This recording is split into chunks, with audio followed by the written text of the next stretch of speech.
शिवाय ओम नमः शिवाय ओम नमः शिवाय। ओम वन्देश्वराय नमः। ध्येयं सदा परिभवग्न मभीष्टदोहम्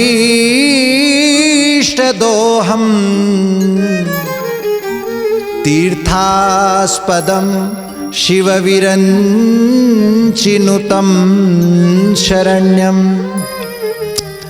भृत्यार्तिहं प्रणतपालभवाब्धिपोतम्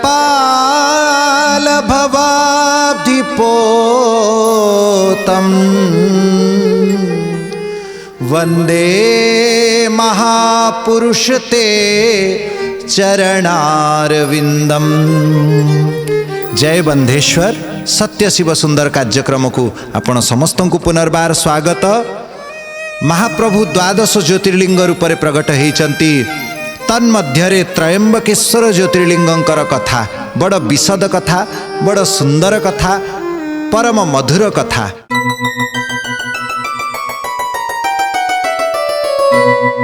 एही त्रयंबकेश्वर ज्योतिर्लिंग ब्रह्मगिरी अर्थात वर्तमान नासिक क्षेत्र, महाराष्ट्र जो नासिक क्षेत्र सेठी विराजमान अछंती। नासिक क्षेत्र भी गोटे सुंदर महिमा अच्छे आपण जानिथिबे। एही स्थान रे भगवान रामचंद्र पंचवटी निर्माण करिकी रहिथिले एवं लक्ष्मण जी शूर्पनखार नासिका जो स्थान रे काटिले ताकू नासिक बोला जाए। पवित्र गौतमी गंगा गोदावरी निकटरे एही तीर्थ अवस्थित। भगवान रामचंद्र नित्य त्रयंबकेश्वर महादेव को पूजन करती बोली कि भगवान रामचंद्र एही क्षेत्र रे 14 वर्ष काल निवास करिसंती। परवर्ती काल रे सीता मां को खोजिबा पाई प्रभु रामचंद्र दाक्षिणात्य को आगमन करिसंती।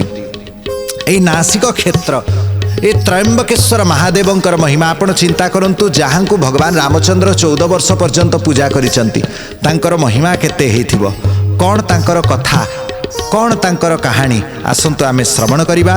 पूर्व काल रे गौतम ऋषि जे ब्रह्मांकर श्री अंगरु प्रकट हेचंती, मानस पुत्र गौतम ऋषि, परम पवित्र गौतम ऋषि। गौतम जी महाराज अहिल्यां सह एई ब्रह्मगिरी रे रहुथिले। 10,000 वर्ष पर्यंत एई स्थान रे से तपस्या करिसंती। कालक्रमे बहुत ऋषि मुनि माने से क्षेत्र रे आसिकी रहीगले, बसवास कले। गौतम ऋषिंकर शिष्य माने भी सेठी रहंती। किंतु अकस्मात दुर्दैव एमिति घटना हेछि जे 100 वर्ष काल एक धारा रे 100 वर्ष पर्यंत वर्षा हैला नाही। 100 वर्ष जेतेबेले वर्षा न होईची से क्षेत्रटा संपूर्ण मरुड़ी ग्रास करिछि। सेठिका जीवजंतु माने से क्षेत्र छाड़ी की बहुत दूर को पड़े गले।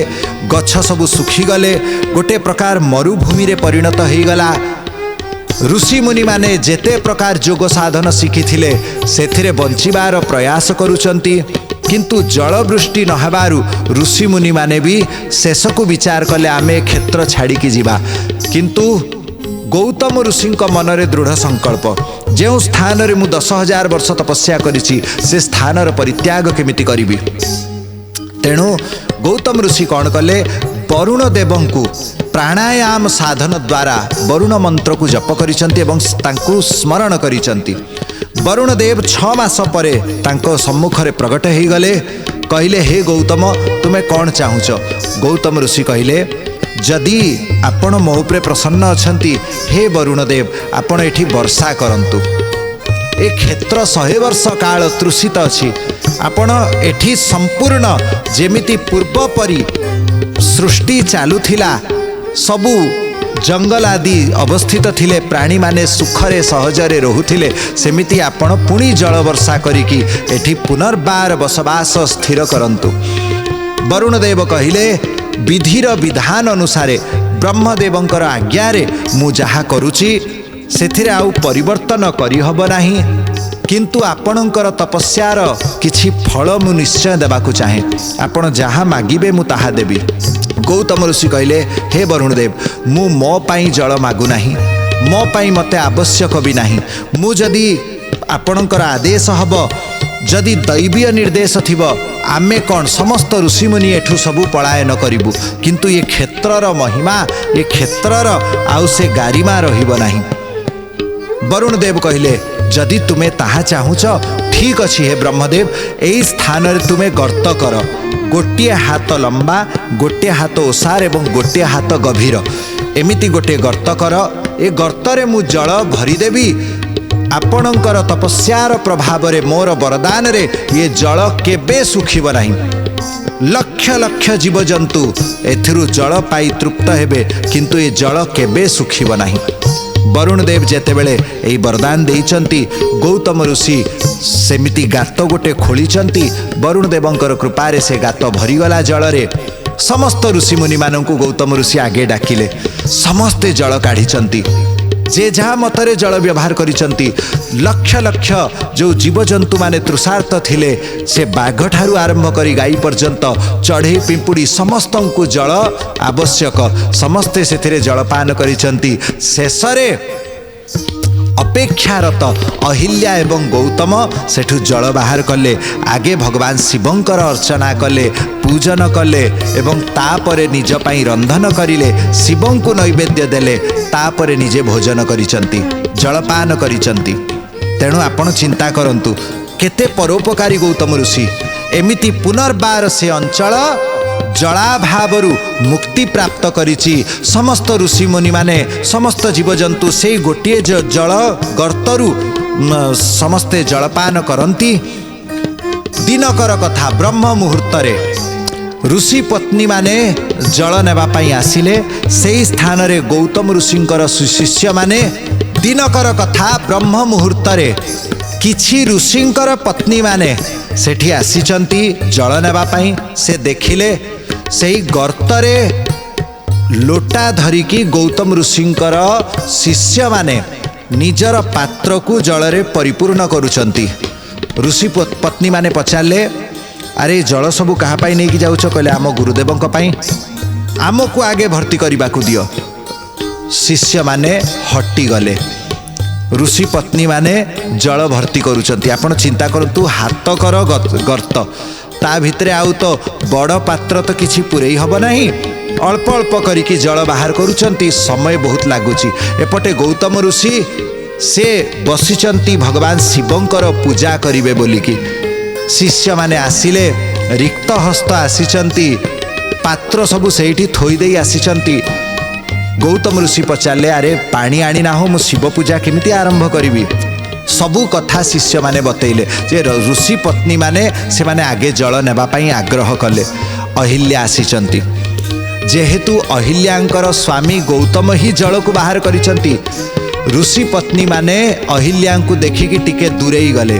अहिल्या जल भर्ती कले प्रसन्न मुद्रा रे समस्त कहले भौणी आउ मो स्वामी टिके पूजा पाई बसी सारी तो बहुत समय हो गलानी से टिके आज रुद्राभिषेक करिवे महादेव को अखंड जलधारा प्रदान करिवे तेणु आमको टिके क्षमा करदेव आमे टिके जल आगे नहीं जीवु। ऋषि पत्नी मानकु ए कथा किंतु भल लागिला नहीं से माने घर को जाइचंती।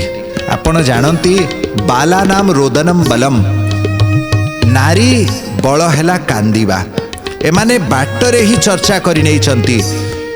गौतमर स्त्री बड़ अभिमानी अछि तार शिष्य भी एते गर्वी आगे से माने जल नेबे कौन आम स्वामी मानकर किछि तपोबल नाही कौन आमे परे पानी नबु ना एटा चलिब नाही।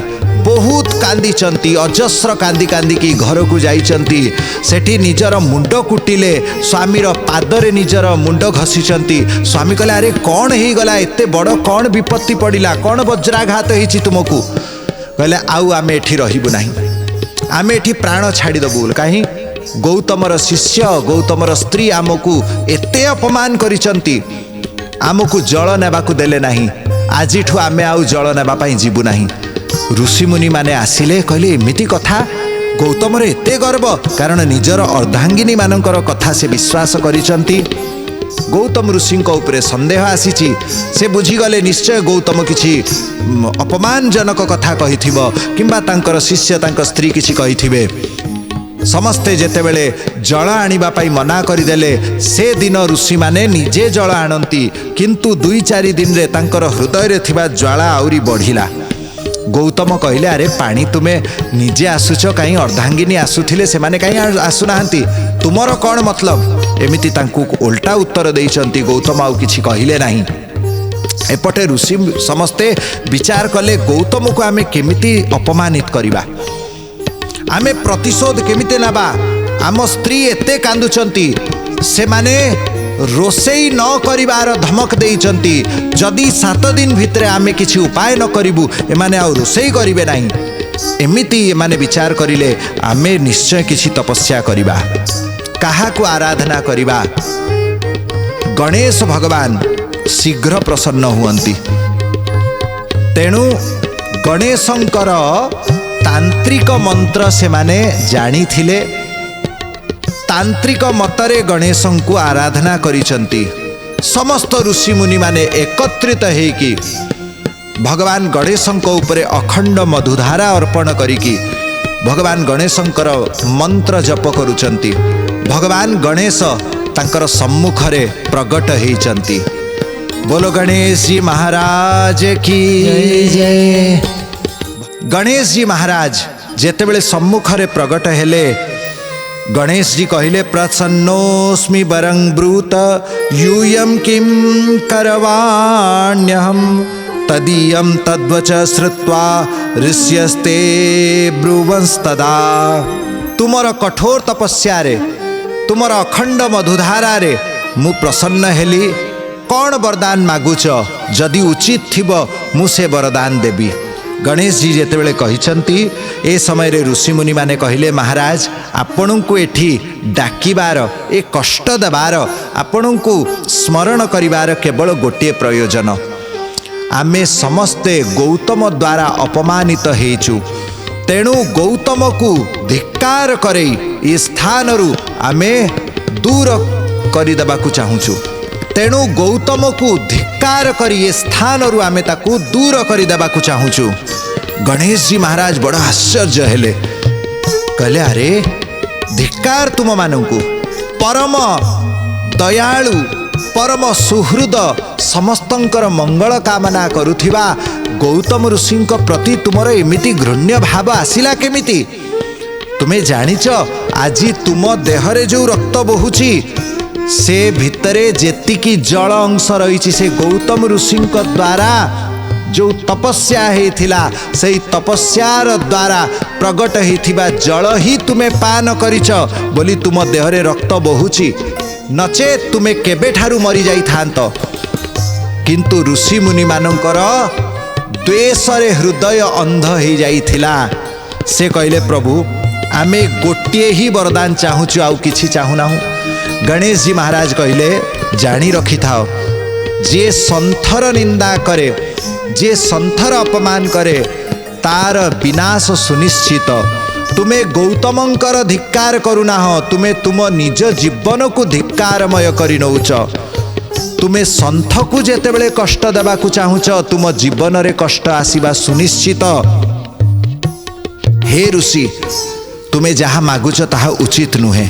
मु तुमको कहूची गौतम जो उपकार तुम उपरे करिसंती तार ऋण तुमे केबे सुझेई पारिब नाही। जाओ गौतमंकर चरण धरिकी क्षमा मागिनिय, भगवान शिव तुम उपरे प्रसन्न हेई जिवे, मु मध्य प्रसन्न हेबी। किंतु ऋषि मुनि माने कपट क्रंदन करुचंती, गणेशंकर चरण धरि नेइचंती। आपण आमको जदि मंत्र द्वारा प्रगट होती आमको निष्फल करंतु नहीं, आमको सफल करंतु, ये अनुष्ठान को सफल करंतु। गणेश जी महाराज कहले ठीक अच्छी, जदि यह ही तुमर इच्छा यार प्रतिफल कौन हम ताहा मु दायी नुहे। तुमर इच्छा को पूर्ति करिबा मोर कर्तव्य, कारण दैवाधीनम जगत सर्वम मंत्राधीनश्च देवता तद्मंत्रं ब्राह्मणाधीनम ब्राह्मणो परमं गुरु। मु मंत्रर अधीन, तुमे जहा कहिबो मु ताहा करिबाकू बाध्य। गणेश जी महाराज सेठू अंतर्धान हो गले। जो कूप गौतम ऋषि निर्माण करथिले जलर कूप सेठू जल भर्ती करिकी सबु चाष मध्य गौतम ऋषि करती। केवल जे निज कियारी रे जल दियंती ताहा नुहे, समस्त ऋषि मुनिंकर कियारी रे भी आवश्यकता थिले जल दियंती। निजे जाइकी जलदान करुथिले।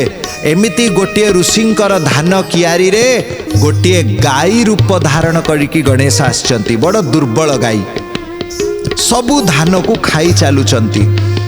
प्रथमे गौतम ऋषि चिंता कले जे अल्प खाई की पळेई जीव, बड़ दुर्बल गाईटा केते अबा खाइब। किंतु से जेतेबेले बहुत घास खाई चलिला, गौतम ऋषि इच्छा करिचंती जे ए ऋषिंकर कियारीटा को छाड़ी दे मो कियारी को जदि गाई पळेई जाता, कम से कम ये ऋषि भलरे चाष तांकर करि पारंते। मोर चाष जदि विफल हैला किछि असुविधा नाही, मु जल पी की तपस्या करिवि, नचेत महादेवंकर कृपारे मोर किछि व्यवस्था महादेव स्वयं करिवे। एई भावना रखिकी गाईटा को निज कियारी आड़ को गुड़ौचंती गौतम, किंतु गाई गला नाही। गौतम जेतेबेले गुड़ेइबा पाई हाथ टिके टेकिचंती, से घासटा तांको हाथरू अकस्मात खसीगला। घासटा पड़िला गाई देहरे एवं से गाई तत्क्षण मरीगला। ये गाई केमिति मरीगला? आज्ञा ये गाई नथिला, स्वयं गणेश ही गोमातार रूप धारण करी आसीथिले गौतम ऋषि को धिक्कार करैबा पाई, तांको अपमानित करैबा पाई, गोहत्यार पाप तांको देहरे लगैबा पाई। श्रोता बंधु आपण देखंतु भारतीय संस्कृति सबुठु बड़ पाप गोहत्या को बोला जाइछि। कारण गावो विश्वस्य मातरः, गाई विश्वर माँ अछंती। संसार रे एमिति अनेक संतान अछंती जे जीवन रे केबे निज मार दुग्ध पान करि नाहंती। जहार माँ ताकू जन्म दौ दौ मरी जाइथिबो, से पिला जीवन सारा निज मार दुग्ध पान करि नाही। किंतु आपण संसार रे खोजी आणंतु, हिंदू अणहिंदू ख्रीस्टियान मुसलमान समस्त प्रकार व्यक्ति, एमिति गोटिए व्यक्ति केबे आपण पाइबे नाही जीवन रे जे केबे गाईर दुग्ध पान करि नाही, किंबा गाईर घृत पान करि नाही, किंबा गाईर लहुणी केबे खाई नाही। संसार रे समस्ते गाई द्वारा उपकृत हेइचंती।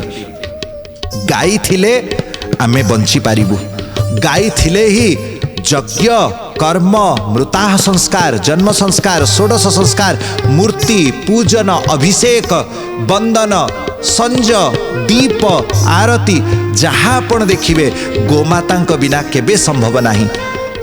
तेणु गोमातांकर हत्या करिबा सबुठु बड़ पाप। आज गौतम ऋषिंक द्वारा ये गोहत्या जेमिति हेइगला, बड़ हाहाकार हैला। समस्ते घेरी आसिले। ऋषि मुनि माने कहले धिक्कार धिक्कार धिक्कार, गौतम तुमको धिक्कार। गौतम सेठी हाथ जोड़िले, मु तो महापापी, मु कौन करिदेली। गौतम ऋषि आसीचंती ऋषि मुनि सम्मुख रे। समस्त ऋषि मुनि कहले अरे मूढ़, गोहत्या करिके एबे तुमे पचारुच कौन करिव? सुण, जदि तुमे एही पापरू पंचिबाकू चाहुच ताहेले गोटे काम कर, 3 थर संपूर्ण पृथ्वीर परिक्रमा कर, तापरे गोटे मास निराहार निर्जल रहिके एठी उपवास कर, तापरे 100 थर एही ब्रह्मगिरीर परिक्रमा कर। एतिकी करी पारिले तुमे ब्रह्महत्या गोहत्यारु तुमे मुक्ति पाइब, अन्यथा तुमको गोहत्या निश्चय लागिब आ तुमको ये स्थान छाड़ी की जीवाकू पड़िब। आउ आमे तुमको कलंकित बोली घोषित करिलु। एहा परे गौतम ऋषि भगवान शिवंकर शरण हेइचंती। गौतम ऋषि भगवान शंकरंकर शरण ग्रहण कले। से तो 3 थर पृथ्वी परिक्रमा करिबा एटा संभव नथिला। भगवान शिवंकर शरण ग्रहण करिचंती। भगवान शिवंकर पार्थिव लिंग तैयारी करिचंती एवं स्तुति करिले। हे आशुतोष शशांक शेखर चंद्र मौली चिदंबरा, कोटि कोटि प्रणाम शंभो कोटि नमन दिगंबरा। कोटि कोटि प्रणाम शंभो कोटि नमन दिगंबरा। निर्विकारोंकार अविनाशी तुम्ही देवाधिदेव। निर्विकारोंकार अविनाशी तुम्ही देवाधिदेव।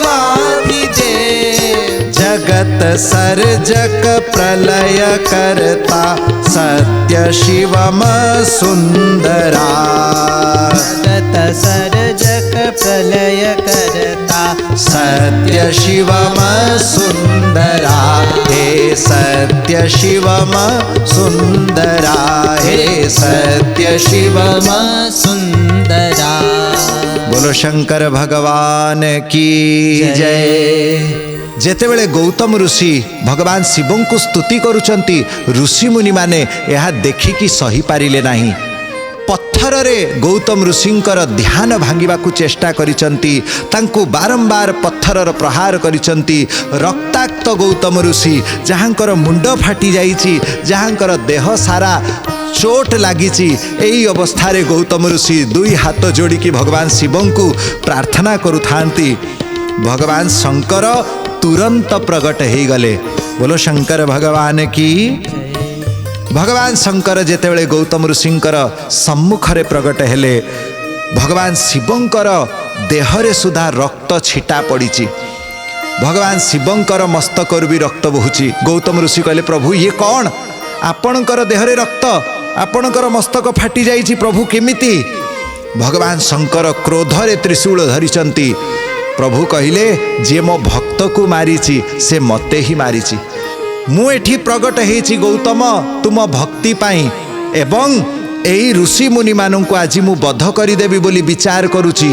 भगवान शंकरंकर पाद धरिकी गौतम ऋषि क्षमा मागुचंती। प्रभु प्रभु आपण दयालु, आपण पतित पावन, आपण भूत प्रेत मानंकु निज पाखरे रखंती प्रभु। केते राक्षस केते बेताल मानंकु आपण शरण देइचंती प्रभु। ये ऋषि मुनि कौन तांकठु बड़ पापी?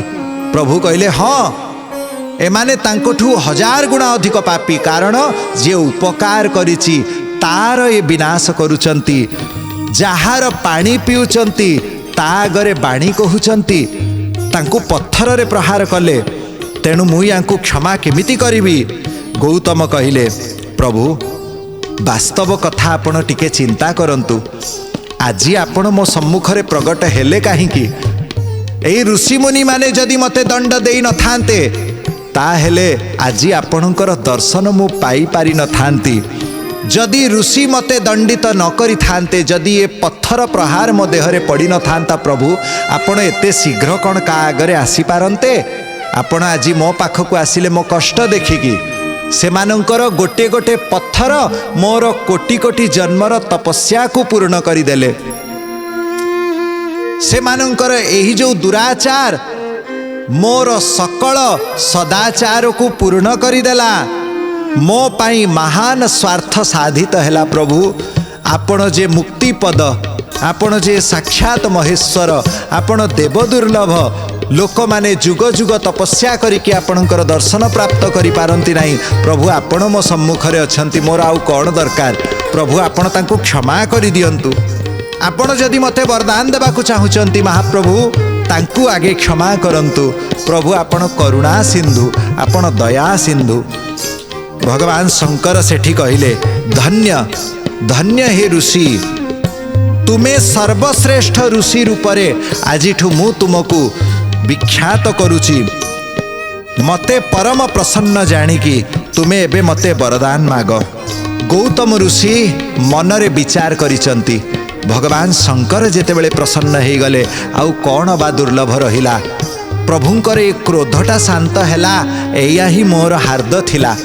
तेणु मु जदि वरदान मागिबी समस्तंक पाई मागिबा उचित हबो, कारण परमार्थ ही परम स्वार्थ। निज पाई चिंता न करी समस्तंक पाई चिंता करिबा ही उत्तम मति उत्तम गतिर लक्षण। श्रोता बंधु, एहा परर चर्चा आमे जानिबा आगामी अध्याय रे। जय शिव शंकर, जय बंधेश्वर।